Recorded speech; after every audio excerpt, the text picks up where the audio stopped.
The notification hit my screen like a slap. You no longer have access to this folder. Just like that. Cold, clinical, and final. I sat motionless for a beat, staring at the grayed-out file name where my final presentation used to live. The shared drive I had built, the one that carried weeks of my effort, now locked without explanation. My name is Diana Morales.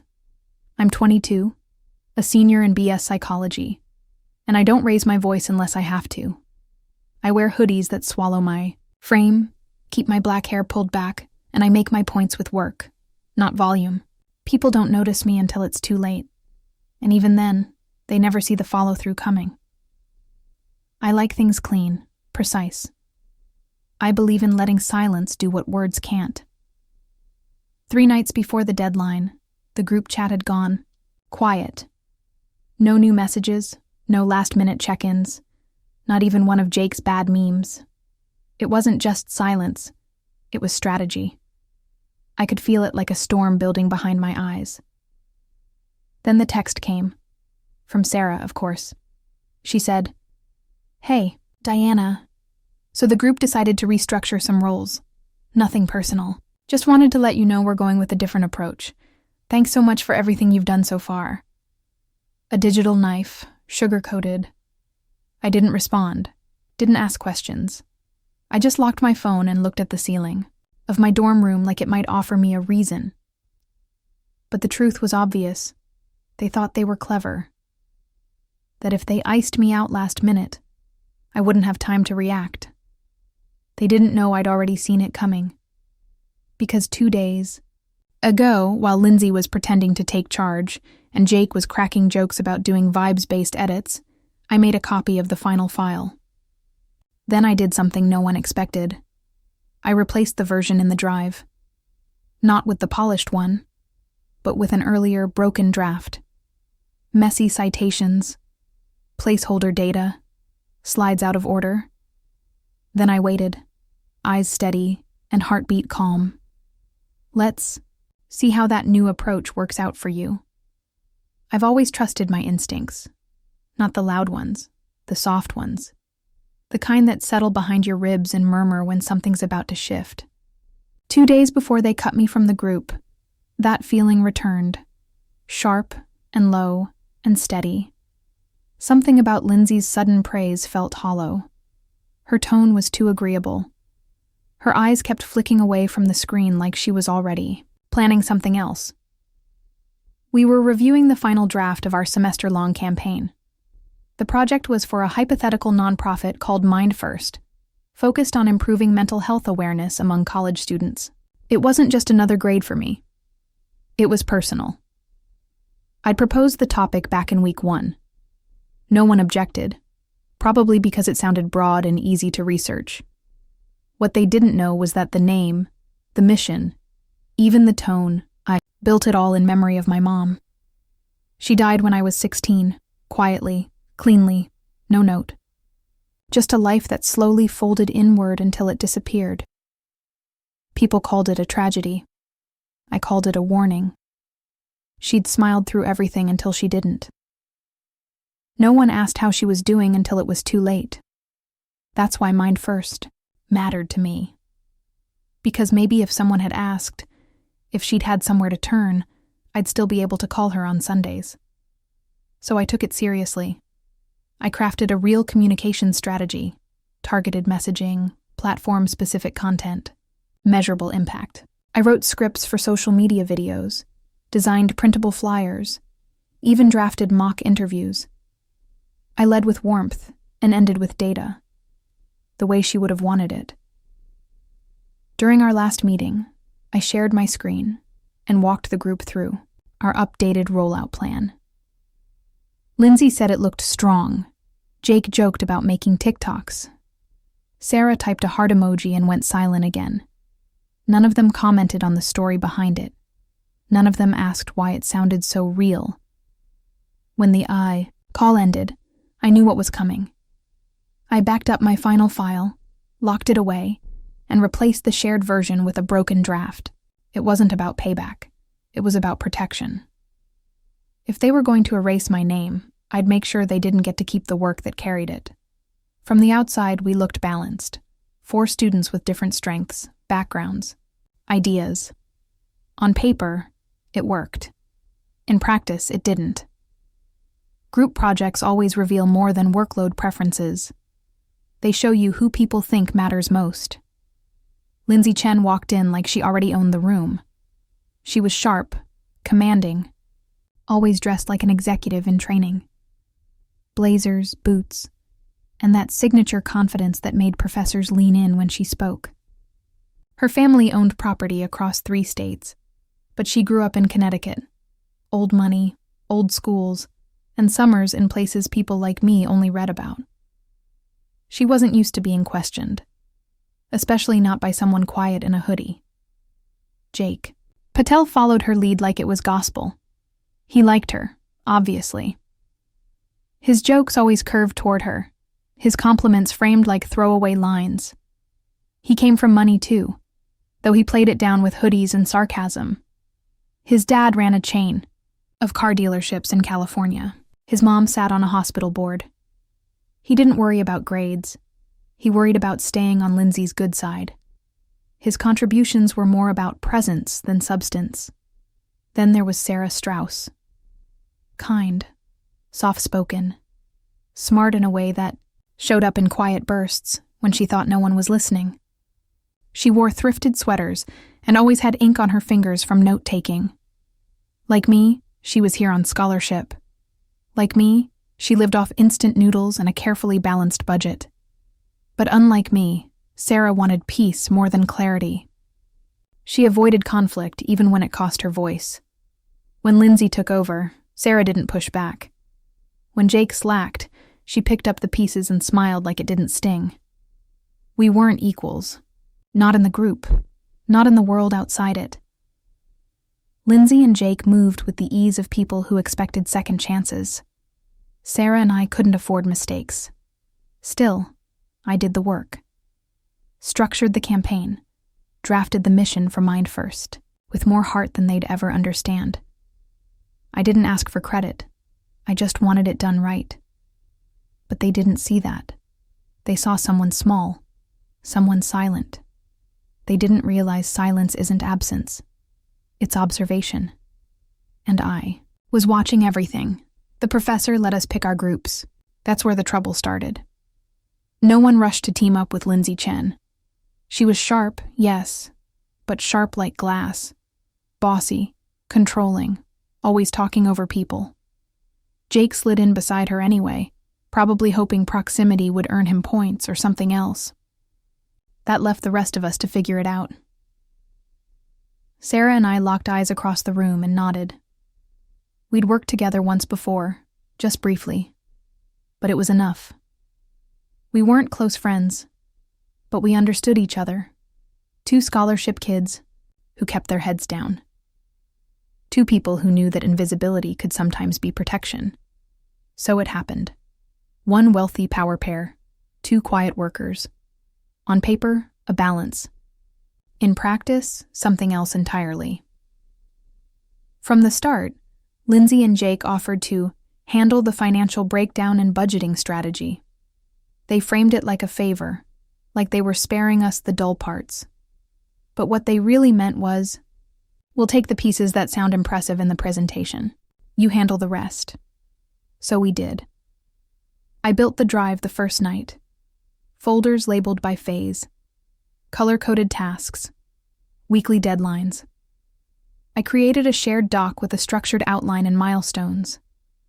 Sarah added in source ideas. I fleshed them out, curated articles, fact-checked quotes. While Lindsay sent bullet points and Jake dropped drafts that were half-formed thoughts, Sarah and I were stitching the entire thing together. And for me, it wasn't just about grades. Mind First mattered. I named the nonprofit after something my mom used to say when I had a bad day. Start with your mind, mija. Everything else follows. She was the kind of woman who ironed her uniforms every Sunday night, even when the house in rural West Virginia barely had heat. She worked 2 jobs, laughed with her whole face, and never once told me I was asking too much when I cried about school. When she took her own life, I promised I'd carry her name in something that mattered. This project, this idea, was that promise. So I didn't complain when Lindsay repackaged my outline as the group's approach, or when Jake forgot to update the data. I just kept building, because some work deserves to be finished, even when the credit doesn't. Our meetings always followed the same script. I'd present updates, slides finalized, sources checked, citations double-checked. Lindsay would lean, back in her chair, arms crossed like a judge waiting to pounce. I don't think that tone works for our demographic, she'd say, frowning at language I'd pulled directly from our target research. Try something more upbeat. She never offered specifics, just vague dismissals, critiques delivered with a polished edge that made disagreement feel like defiance. Jake never paid attention long enough to contribute. Most of the time he'd log into meetings half-dressed, earbuds in, attention drifting. His camera often angled toward the ceiling, his voice echoing as he joked from another room. "Hey, can we wrap this up? I've got plans tonight." Those plans usually involved dorm parties, concerts, weekend trips, anything that screamed noise and distraction, and always with Lindsay nearby. They weren't just group mates, they were orbiting each other, shopping between meetings, tagging each other in photos from rooftop brunches and overpriced sushi spots. They lived like mid-semester stress didn't apply to them. Their updates came late, vague outlines scribbled like afterthoughts. "We're still finalizing the budget narrative," Lindsay would say, or just waiting on a few quotes. Weeks passed. Nothing came. That left Sarah and me to hold the line. She tried, in her way, color-coded notes, polite check-ins, reminders, that were more suggestions than directives. But whenever Lindsay spoke, Sarah shrank. When Jake laughed something off, she chuckled too, even when I could see the worry in her eyes. And me? I kept doing the real work. Every slide, every stat, every draft with an actual narrative, mine. I carried it not because I wanted praise, but because I refused to let a campaign about mental health become just another pretty shell for people who didn't care. But the deeper I got, the more obvious the divide became. Lindsay criticized everything. I submitted, always with a smile that didn't reach her eyes. Jake played the clown, immune to accountability. Sarah kept quiet. They acted like they were the face of the group, and I was just the hands. But hands remember. Hands build. And one day, hands stop holding back. The group chat had once pinged with half-baked ideas and chaotic scheduling attempts. Now it was dead quiet, muted. Not by accident. I'd silenced it myself. I scrolled through it late one night, sitting on the edge of my bed, thumb dragging slowly across the screen. The last message from Lindsay was 3 days old, a clipped, "Can someone check the formatting on slide 6? It looks off." No greeting. No acknowledgement of the hours I'd already spent fixing the layout she never touched. Jake had responded, with a laughing emoji and nothing else. Sarah had replied with a cautious, "I'll take a look," but I knew she wouldn't. It wasn't just the silence. It was the shift behind it, the disinterest, the steady withdrawal. Lindsay and Jake had stopped pretending altogether. They were off at rooftop parties, shopping sprees, concert nights, posting photos like it was a group effort in lifestyle, not labor. Jake didn't even glance at the presentation anymore. He just coasted on inside jokes and proximity to Lindsay. And Sarah, she faded too. Not because she was cruel, but because she was distracted, wrapped up in late-night calls and weekend study, dates with her new boyfriend, Jonah. I'd seen him once. A guy with soft eyes and a soft voice who made her laugh in ways none of us ever did. She mentioned him in passing at first, then not at all. But I noticed the way she stopped replying on time, the way her notes dried up. She was still kind, still gentle, but her focus had shifted. I didn't resent her for falling in love. I just knew what it meant. I was alone now, but I wasn't angry. I was clear. The silence gave me space to move. I started backing up everything, my drafts, my edits, my citations, into a private folder. I saved timestamps, screenshots, version logs. I made sure my name was stamped across every contribution that mattered. I wasn't planning revenge. I was planning protection. Quiet, efficient, foolproof. If they were going to ghost the work, they wouldn't inherit its success. They thought silence was an ending. But for me, it was where the strategy began. It didn't happen in a burst of anger. No slammed keys, no teary breakdown. Just a long, quiet exhale, the kind that comes after weeks of being pushed to the edges of your own work. I stared at the screen, at the final version of our presentation for Mind First, sitting perfectly complete in the drive. It was clean, cohesive, layered with strategy and emotion. I'd built it from scratch. Every metric, every citation, every visual grounded in something real. And then, sitting beside it, was the older version. Sloppy. Unfinished. Full of broken citations and placeholder graphs. The one they never bothered to open again. I hovered over my polished file, saved one last backup into my private folder, and deleted it from the shared drive. Then I opened the messy draft, renamed it Final Presentation V2.pdf, a title that looked close enough to go unquestioned, and hit upload. I watched the progress bar crawl across the screen until the green checkmark appeared. It was done. No dramatic music. No guilt. This wasn't impulsive. It was the result of erosion. Lindsay had dismissed me for the last time, waving off my slides like they were clutter. Jake hadn't shown up for anything meaningful in weeks, drifting through with smug comments and jokes from across a room I doubt he even remembered how to leave. And Sarah, once my quiet ally, had gone elsewhere entirely, her attention wrapped up in Jonah, her boyfriend, and the small, blooming world she'd found in him.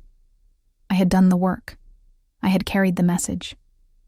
Mind First was never just a name. It was my mother's memory, my promise, my project. And they had treated it like a group assignment on autopilot. So I decided to let them walk into that classroom with confidence they hadn't earned.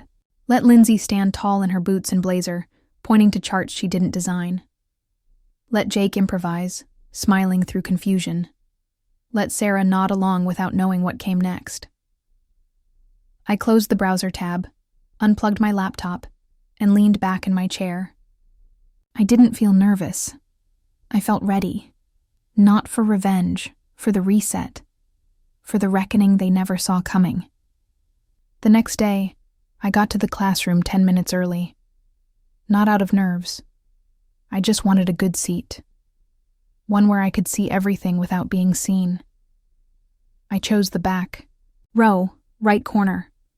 From there, I had a clear view of the screen, the professor's desk, and every shift in posture across the room. Professor Halbridge stood near the front, flipping through his notes. He was known for being sharp, respected, even a little feared. Students said he could tear apart a weak argument in under 2 minutes, and still manage to sound polite while doing it. He didn't tolerate fluff. He didn't reward charm. I trusted that. The classroom filled quickly. Our classmates knew this project carried weight, 30% of our final grade, and that meant eyes were on every detail. I heard someone behind me whisper, "Let's see if Lindsay actually did anything this time." People knew. She had a reputation, and the murmurs weren't kind. A girl 2 seats over, Jasmine, leaned toward me and lowered her voice. "Aren't you part of their group? Why aren't you up there with them?" I glanced at her, then back at the front, where Lindsay was booting up the slides. "I was removed from the group," I said evenly. "But just wait. The truth always shows itself." She blinked, caught off guard, then gave me a slow nod before sitting back. No follow-up questions. Lindsay entered 5 minutes before class started, looking like a corporate poster. Pressed blazer, ankle boots, a silk blouse tucked just right. She greeted Professor Hallbridge with smooth confidence and called the presentation by name. Mind First, Prioritizing Mental Health Where It Begins. She opened the file without hesitation, never once scanning the room. In her mind, this was already hers. Jake followed behind her, casual as ever, iced coffee in hand, hoodie half zipped. He tossed a joke at someone in the front row about finishing this before brunch. Sarah came last, hunched slightly, fingers white-knuckled around her note cards. Professor Hallbridge looked up from his notes. You may begin. Lindsay smiled and clicked to the first slide. Her tone was crisp, confident, like she believed every word. Good morning. Today we're presenting Mind First, Prioritizing Mental Health Where It Begins, a multi-phase awareness campaign aimed at improving mental health outreach for college students. Our project is built on the belief that change starts with early, intentional dialogue, especially on campuses where stress and isolation are often overlooked. She gestured smoothly to the next slide, a mock-up of outreach materials I had designed. We chose this topic because we understand how overlooked student wellness can be in fast-paced academic settings. Our goal was to develop a communication strategy that not only educates but engages through social platforms, peer programs, and campus partnerships. We conducted broad research, curated messaging strategies, and even designed sample campaigns aligned with psychological best practices. She said we, but her body language said me. Every sentence was phrased like an original vision. She never once mentioned how the project started, never referenced who created the structure, who drafted the mission, who named Mind First. It was like I'd never existed. Jake added a line here and there, mostly fluff about student engagement. He cracked a joke about stress memes being part of the outreach plan, and a few classmates chuckled. Sarah followed with a soft summary, stumbling slightly over her words, her voice trembling just enough to make the professor lean in, and I stayed in my seat, calm and still, watching it unfold. They had stolen the spotlight, but they hadn't checked what they were standing on, and I sat still in the back, watching them stand over something they hadn't earned. The first few slides rolled by easily. On the surface, it looked fine. Familiar. Titles. Bullet points in clean fonts. The illusion of polish. But underneath, I knew exactly what was coming. The cracks would show, and I would be there to watch them widen. The trouble started at slide 6. Lindsay clicked forward and paused just briefly, as the screen displayed a mismatched bar chart with a title that didn't align and no source listed. She cleared her throat and kept going, her voice still polished on the surface. Here we see a breakdown of student stress patterns by semester. But beneath the chart, the citation line read, "Insert study reference here." Professor Hallbridge, still seated with his pen in hand, looked up. Which study was this pulled from? Lindsay hesitated, blinking twice before answering. One of the sources we reviewed. I believe it was from the CDC. He narrowed his gaze slightly. You believe, or you know? The pause hung in the air. Jake leaned forward, trying to fill the space with humor. Yeah, we were juggling a bunch of datasets at one point. Might have grabbed the wrong one when exporting. Excel chaos, you know? Professor Hallbridge didn't smile. Excel chaos doesn't explain a missing citation. Can you clarify the original publication date for that survey? Jake opened his mouth, stalled, then looked at Lindsay. Lindsay shifted, voice tight. Sarah, you had that part, right? Sarah looked up like she'd just been called from another room. Her note cards trembled slightly in her hands as she stammered. I thought you finalized this section. The silence that followed was thick, not awkward, diagnostic. Professor Hallbridge clicked his pen once. Let's move to slide 8. The next slide loaded with a half-rendered image and a caption that read, Campus Outreach Graphic, TBD, he didn't miss a beat. Who was responsible for visual design? Lindsay replied carefully, her confidence eroding. That would have been mostly a team effort. Interesting, he said, still looking at the screen. Because this appears incomplete, and it contradicts what was just presented about having finalized outreach materials. The unraveling was slow but clean. One question at a time, the project unraveled. Citations incomplete, data mismatched, placeholders still visible. Their answers came out scrambled, shallow, nervous. Jake fidgeted. Lindsay's tone thinned. Sarah looked like she wanted to vanish. And from the back row, I watched, steady and silent. They thought they removed me. But I had already removed the foundation they were standing on. The tension in the room changed. It was subtle at first, a slow shift in posture, a ripple of silence settling in the corners. Shoulders stiffened. Pens stopped moving.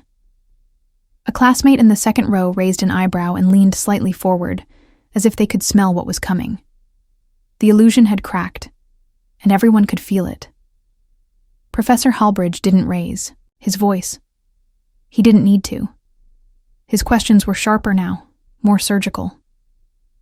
You referenced a comparative engagement model in slide 10.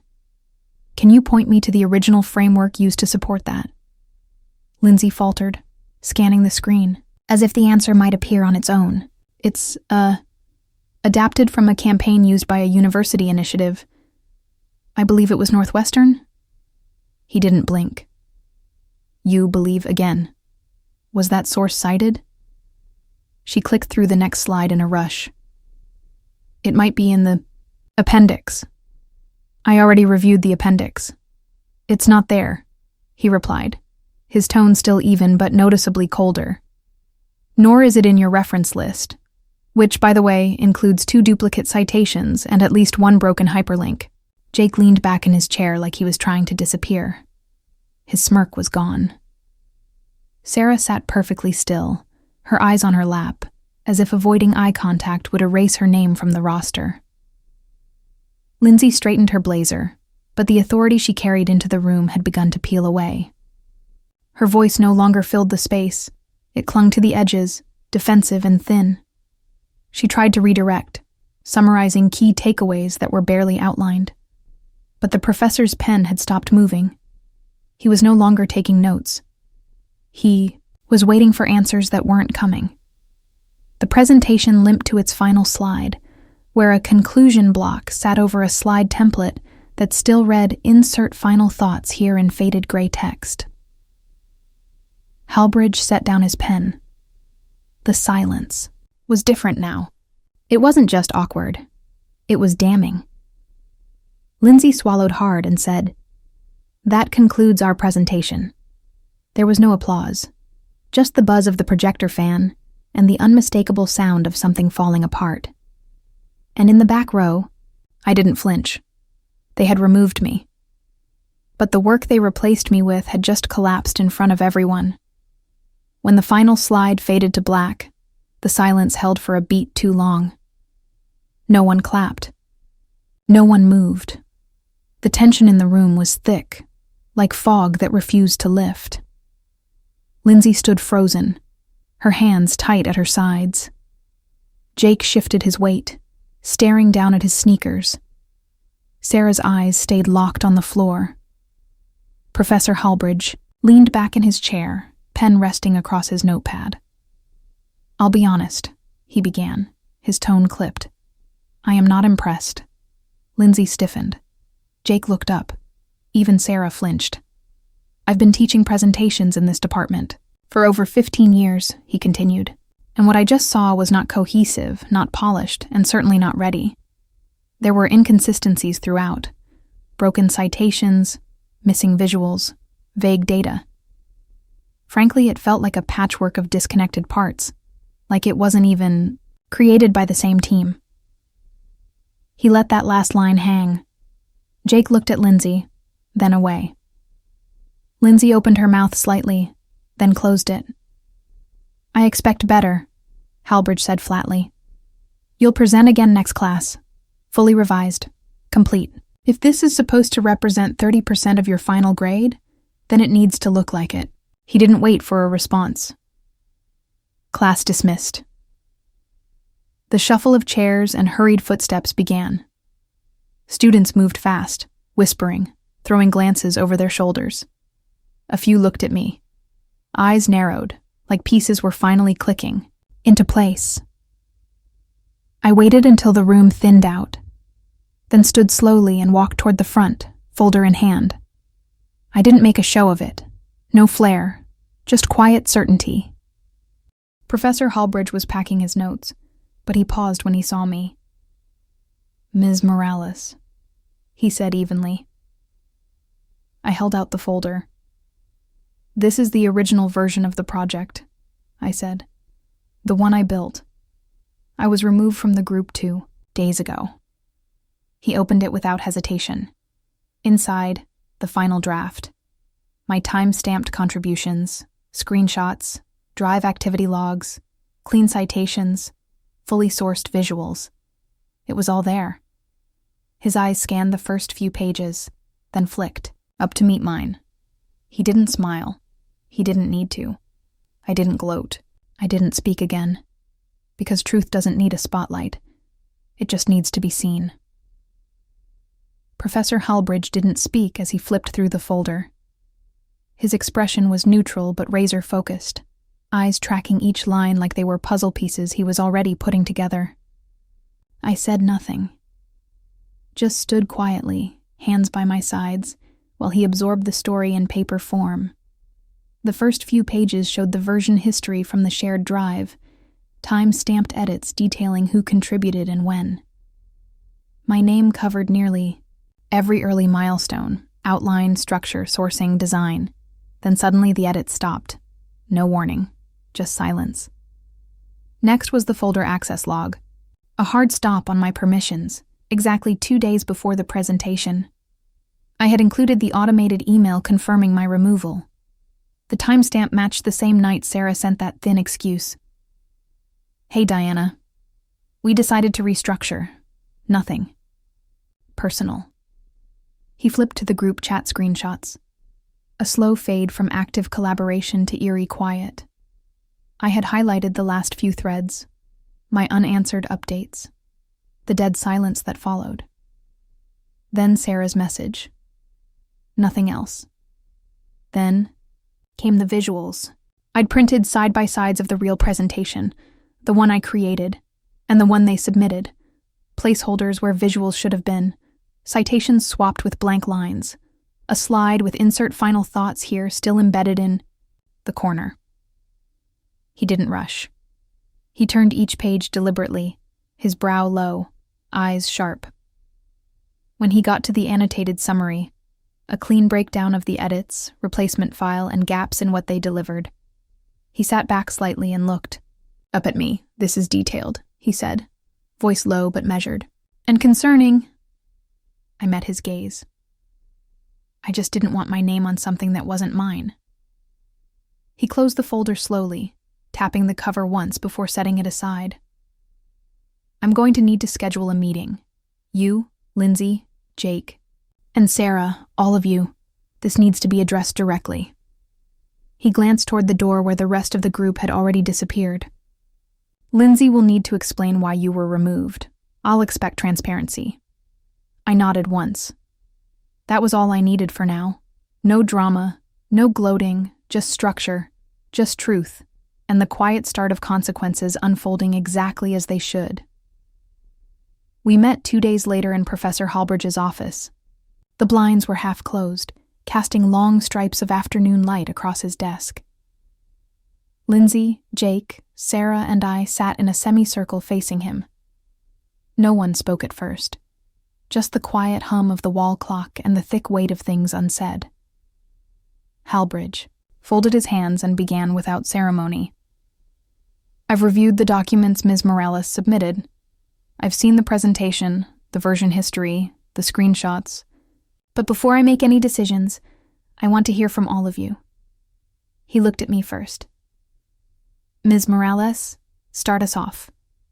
I didn't raise my voice. I didn't look at anyone else. Just the professor. I proposed the mind-first concept on the first week. It was personal. My mother struggled with depression for years and died by suicide when I was 16. I've spent every year since trying to understand what might have helped her, what might help someone else. That's what this campaign was for. I built the outline, did the research, created the visual strategy. I led the structure. Most of what you saw in the final folder was mine. When I realized they were pulling away from the work, and later, when they removed me, I replaced the file with an unfinished draft. Because I wasn't going to let them present what they didn't build. Halbridge nodded once and turned to Lindsay. Lindsay crossed her legs, voice tight with practiced calm. Diana was difficult to work with. She never listened to our input. Every time we had an idea, she'd dismiss it and move on. She acted like this was her personal project, not a group one. That's why we had to restructure. And she definitely uploaded the wrong version on purpose. She wanted to sabotage us. Jake echoed a quiet, "Yeah," and Sarah just sat still, eyes glossy but silent. The professor listened to every word, nodding occasionally, expression unreadable. He didn't interrupt, didn't weigh in, just took notes, quietly absorbing the tension. After the meeting, Lindsay's group filed out fast. But before I turned to leave, Professor Halbridge looked at me and said quietly, "For what it's worth, I believe you." Outside, the sunlight felt a little warmer. I walked back across campus and thought of my mother. Her steady voice, her strength, the quiet ways she taught me not to shrink. And somewhere deep down, I knew she was proud. I hadn't raised my voice, but I had made myself heard. The email came, 3 days later, just past noon. It sat quietly in my inbox, subject line simple and clean. Final project review, COM 407. My chest tightened for a moment as I opened it, the cursor hovering before I clicked. But I didn't brace myself for disappointment. I was past that now. The message began with formal language, the kind that reads like a memo, but carries weight between the lines. After reviewing all documentation submitted, including presentation, materials, version histories, and student testimonies, it read, "I have reached a final decision regarding the group project submitted under the title Mind First, Prioritizing Mental Health Where It Begins." Then, the line that settled the air around me. Ms. Morales will be graded individually, based on the original completed presentation and supporting evidence she submitted. The remainder of the group will not be graded for the submitted version, and will be required to resubmit a new project within a shortened time frame. I let the words sink in, slow and steady. I read it twice, then 3 times. The email continued, this time in Professor Halbridge's voice. Not the academic tone, but the man I'd come to respect. "I want to thank you for your discretion and clarity. This situation revealed a pattern of behavior I do not tolerate. Bullying, exclusion, and misrepresentation have no place in this classroom. It is clear that your work stood on its own merit, and I commend your restraint and professionalism throughout this process. No fanfare, no applause, just truth, delivered plainly." I closed the email and sat with it for a moment. I didn't forward it. I didn't screenshot it. I didn't feel the need to let Lindsay, Jake, or Sarah know, because the right people already knew. What mattered had been acknowledged. Not just the work, but the silence it took to protect it. The way I stood still, not loud. The way I built a case, not a scene. As I sat at my desk, I looked over at the worn photo of my mom tucked into my journal. I imagined her smile, imagined her nod. Not because I'd won anything flashy, but because I stood up the way she would have wanted me to, quietly, thoroughly, and without apology.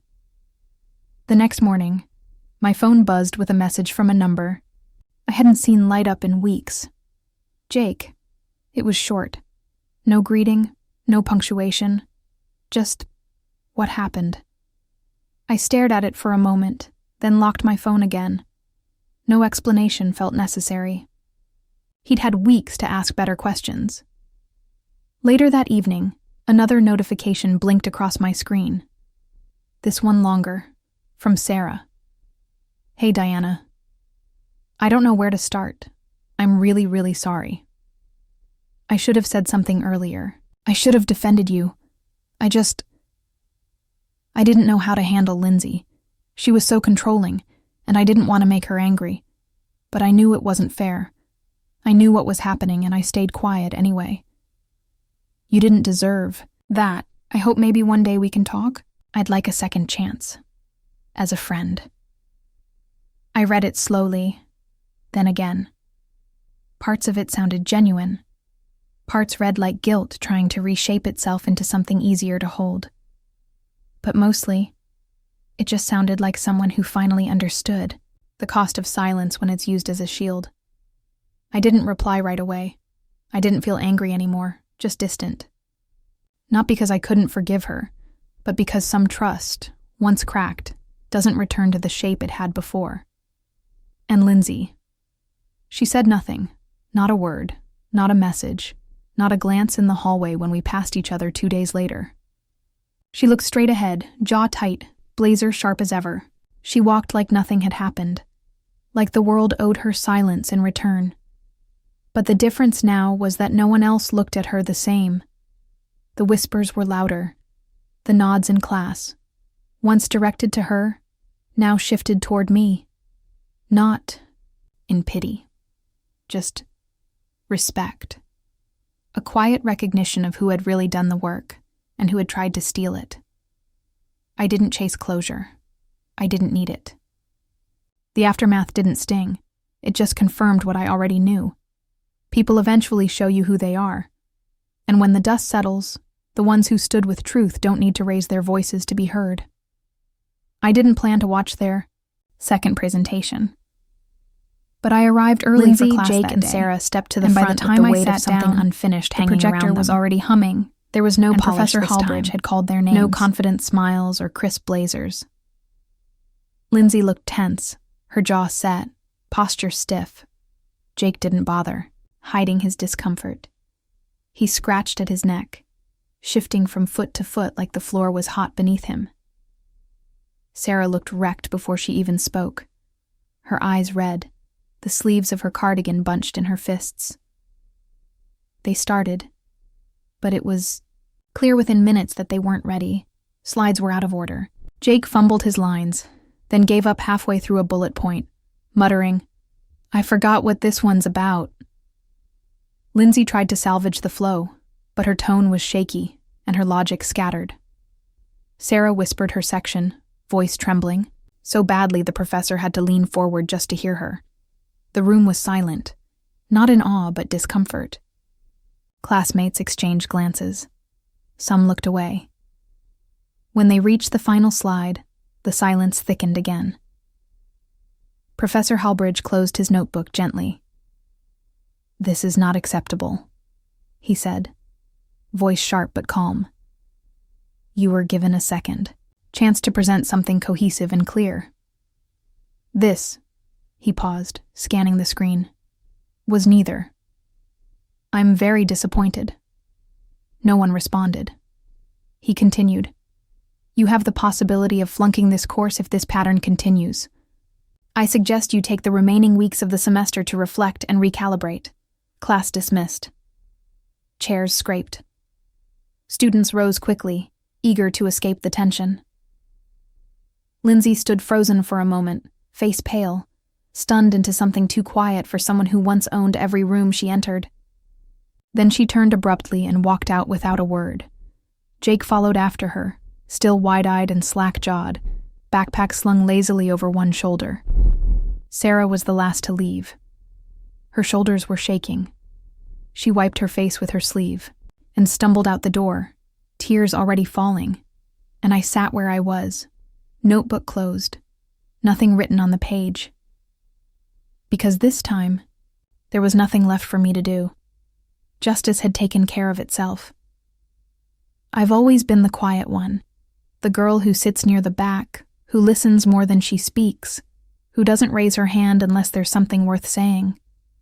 People see someone like me and assume we're passive, soft, harmless, easy to overlook, easy to use. But quiet isn't weakness. It's restraint. It's calculation. It's power that doesn't need to announce itself. Lindsay never understood that. She spent so much time curating her authority, her voice, her posture, her image, that she never noticed power can exist without volume. She believed control meant speaking over people, issuing commands, rewriting narratives. What she didn't realize is that real control is knowing when to move and when to wait. Jake treated the entire semester like a joke. Sarah shrank behind their noise. And together, they assumed I'd remain where they left me. Silent, invisible, removed. But silence is never empty. It can protect. It can plan. It can burn. I didn't fight them with drama or confrontation. I didn't try to plead my case in the group chat or beg for credit. I documented. I prepared. I made sure the truth had a paper trail long before they realized I was gone.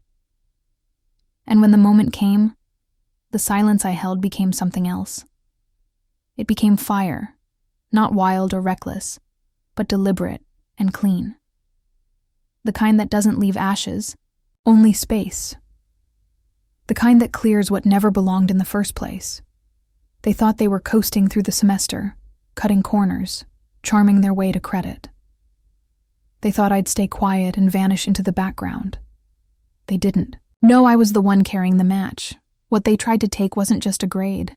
It was my work, my voice, my story, what I built out of memory and grief and purpose. Mine First wasn't an assignment to me.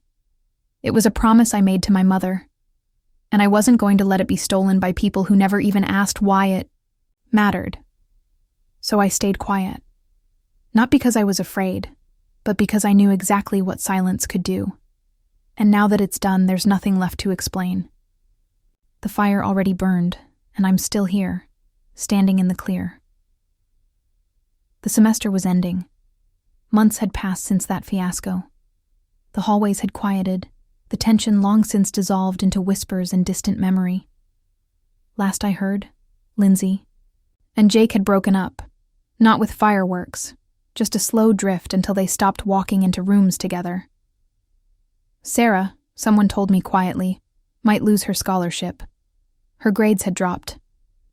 She'd withdrawn from most of her classes after the presentation fallout. I didn't feel joy hearing any of that. Just stillness. I wasn't rooting for their failure. But part of me believed this was the universe working the way it does best. Teaching. Lessons in the quietest, clearest ways possible. By the time final submissions opened, I was already done. My solo report for Mine First sat polished in a folder, every citation sharp, every detail intact. I opened the course portal one last time, attached the file, and typed a brief note. Final individual submission, thank you. Then I hit submit. No fireworks, no victory lap. Just a soft, steady click that felt like closing a door gently, on purpose. I zipped my laptop into my bag and stepped outside.